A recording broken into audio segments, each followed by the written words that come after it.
welcome to a bonus episode of Firewatch. I am your host, Cody Sherrill, the Winnemucca Hype Man, and you can catch more episodes of Firewatch on Facebook.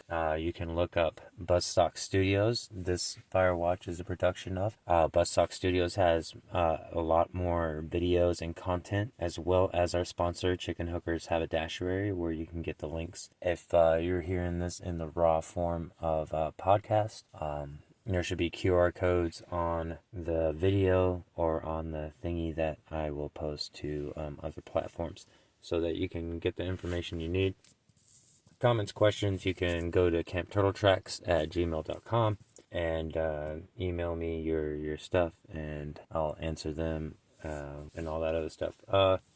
So with that, this is a bonus episode as well as an introduction to Firewatch. For some of those who are just joining us through this podcast form, or you've been a fan and a watcher for since we started about 4 years ago. Anyways, for the new people, Firewatch is a strain and review show, and a strain review and metaphysical talk show where I review strains that I find in my travels or when I go to some of these destinations, picking up grain or whatever for my farm out here off-grid outside of Winnemucca in northern Nevada.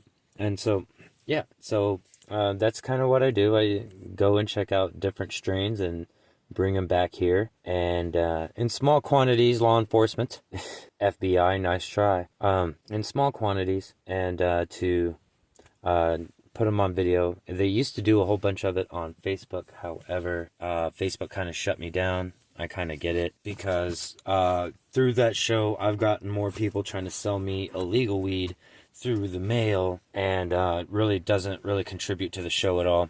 And the huge aim for that show, Firewatch, is to review legitimate weed, cannabis, for my fans to see it. If they know what a certain strain is, PHK for example.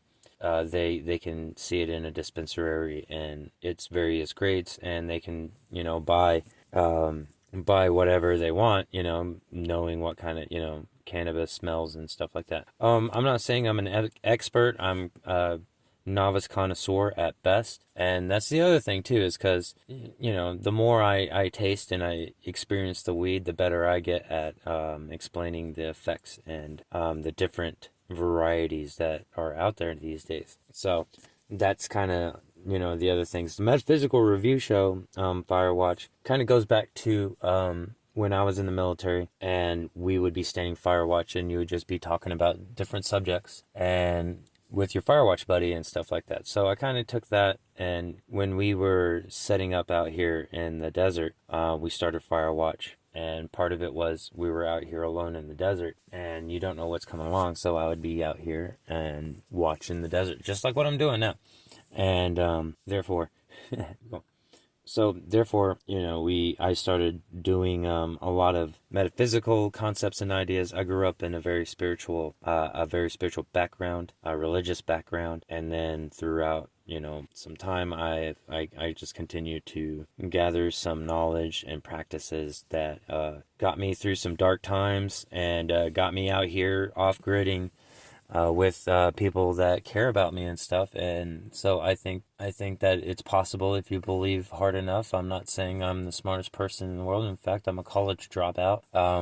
Didn't really leave the Marine Corps on good terms, honorable terms, but not necessarily good terms. So, again, I keep on saying I came from a dark place, but I was an alcoholic. I weighed like almost 230 pounds at my heaviest, and I got to the point to where I'm at today. So I think that's pretty beneficial. I think, especially in this day and age. That also kind of is geared in a veteran type of format, so that I don't think I'm the only veteran that goes through this. So if what I've learned through various sources and resources on the through this to manifest my reality. I didn't get to this point with, you just had to get to this point, and it took a lot of practice and stuff and manifesting through magic to get there. And it was a topsy-turvy world, and you got to have balls to do it. However, I don't think that I'm the only veteran that goes through some of these other subjects. And so and like I said, it's Firewatch. It's kind of like me watching out for my buddy and talking him through some shit. Which was the original thing, was for like suicide prevention and all of that stuff. Like, you actually had somebody to talk to. And I think that was one of the key focuses of the show, which I probably need to focusing back on to, or refocus on.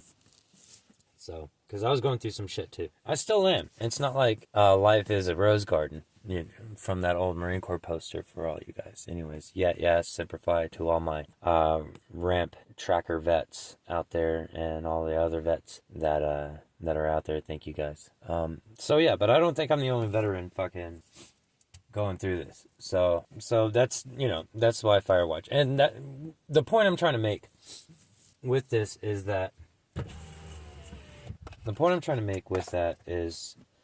Firewatch is a talk show that I want to keep relatively free, or I want to produce and distribute it for free, as free as I can. That is one of the main goals and purpose of it, because it's not really sacred knowledge. It is sacred knowledge, but it's not one person's one group or one faction's secrets is another group or faction's common foundations of their faith. So I want to freely distribute Firewatch as much as I can, whether it's through Facebook, Instagram, TikTok, YouTube, and all that stuff. And I want it to be relatively published and not monetized, which is why we do this on as a grassroots following, and that goes out to and a shout out to those people that have been watching and following for ever since I started this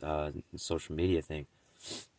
Yes, I just really would. I just want to distribute it as widely as I can. However, it's not necessarily for free. I mean, it costs money. It costs money to buy the weed. It costs money to purchase the streaming platform